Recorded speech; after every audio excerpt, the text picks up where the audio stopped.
విజయనగరం జిల్లా గంట్యాడ మండలం బోనంగిలో నిర్వహించిన పెన్షన్ల పంపిణీ కార్యక్రమంలో మంత్రి కొండపల్లి శ్రీనివాస్ పాల్గొన్నారు. బోనంగి గ్రామానికి చెందిన షేక్ సన్నమ్మకు మంత్రి మొదటి పెన్షన్ అందజేశారు. వృద్ధులు, దివ్యాంగులు, నిరాశ్రయులకు కూటమి ప్రభుత్వమే పెద్ద కొడుకుగా వ్యవహరిస్తుందని మంత్రి కొండపల్లి శ్రీనివాస్ అన్నారు.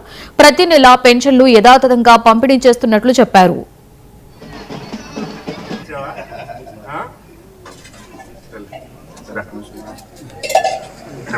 అలా తీసుకోండి,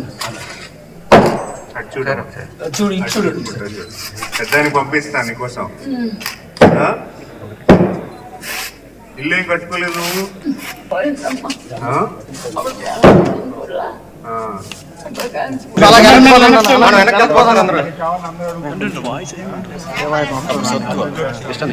ఈ ఫోటోలే కదా, 2 నిమిషాలు ఆగచ్చు కదా, సార్ మాట్లాడి తీసుకుంటాం. మేదల వర్క్ అంటాం కదా, దీనికి వస్తున్నారు కానీ వేరు కాదు.